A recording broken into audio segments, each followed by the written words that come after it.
Hey, I'm Tim, And I'm Jessica. and we're here to tell you about a very cool project that we just wrapped up. We just published our first book. It's called A Solution-Focused Culture, From Regulation to Resource. We're very excited about this project. Jessica and I are actually work in the public sector. We work for a local municipality, and we, not unlike a lot of other people, find ourselves getting really frustrated with the inefficiencies that we find in local government. And so we decided that we were going to try to develop a way to change that mindset. Right. So when we started in our current roles, we decided that we were going to make our municipality the best one and become efficient and reevaluate all those struggles that everyone hears about. And so one day we just decided we'd start mapping out that process. What does that look like? Yeah, and so actually Jessica's pretty kind about it. Really what it was is I was kind of throwing a little temper tantrum, frustrated about the way things were going, and Jess came in the office, said, "What's going on?"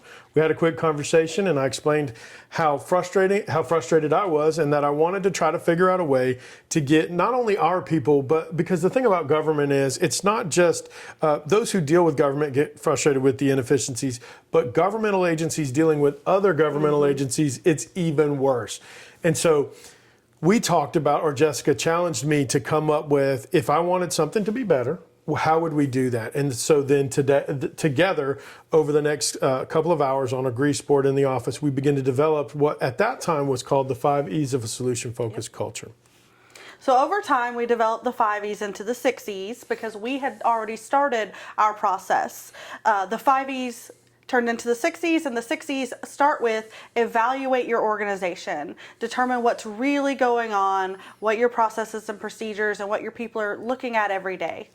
Yep, and then we decided that once you've evaluated your organization, figured out what's going on inside of it, that it would give you the ability to move on to the next step, which is to establish a set of core values. Now, within this and inside the book, we talk about establishing core values, a mission, and a vision statement. All 3 of these steps are incredibly important. Right. Now that you've evaluated your organization, you've established those values, you're going to explain to everyone in your organization how those values relate to your organization's mission and their daily job. Yeah, and once you've got them, once you've explained to them how those 2 pieces fit together, we're hopeful that they will then be able to look at their policies and procedures and figure out ways to make them match better or match closer to the core values, the mission, and the vision. And so that's at the time where you engage them to help you try to evaluate your policies and procedures. After you engage everyone, you're going to then empower them to take those new policies and procedures and start making solution-focused decisions. Right. So you've engaged them, you've empowered them. That empowerment is at the closest level to making a decision. We try to help you establish, both in the technical side of the book and in the novel side of the book, this idea that once they understand what the big picture is, then they can use the policies and procedures to get things done, and you empower them to make their own decisions. And when you do that, we believe you'll get to the 6th E of the process, which is to experience success. So in the book, we start with a fable. Throughout this story of the town of Clearview, we show how these 6 E's to success really play out. Right. The reason we wrote it this way, so the format of the book, as Jess said, starts with a fable and then moves to a technical side. We, both of us, are pretty big fans of an author by the name of Patrick Lencioni. You can't see it, but to Jess's left there, there's about 5 or 6 books that are written by Lencioni. And he actually has this similar writing style.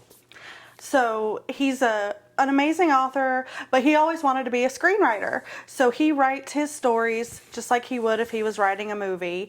And so it's very engaging, it's very entertaining, and it really gets the message across before you reach the end of the book, which is a more technical component. Right. And so for me, I'm a little bit more of a storyteller. Jess is really good at the technical side, making sure that all the T's are crossed and I's are dotted. And so when we sat down to try to figure out how are we going to take, what started is we started to see success inside of our organization. We started to see a transition. And so people were asking us about it. How is that happening? Right. So we said, well, if we were going to turn this into something that we could help others with, how would we do it? And so since I like to tell stories and put stories together, and Jess is really good at the technical side, we decided to write it in that same format. Right. It just really appeals to leaders of all levels. Right. We get an opportunity to do quite a bit of teaching, and we found that style engages all sorts of different personality types, learning types. That's one of the reasons why we're doing it in an audio format as well. It's because if you learn better from reading a novel, or you pick up the information better by following a story, engaging with characters, the first half of this book is going to really, hopefully really connect with you and help you to see the big picture. And if you're if you like it more from a student's perspective and you like to read the technical side of it, the back half of the book is going to do that for you. Yep.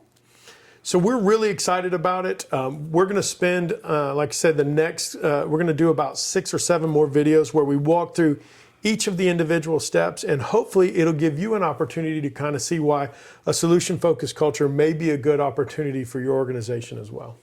Yep. So thank you so much for joining us for this, and we'll see you again shortly.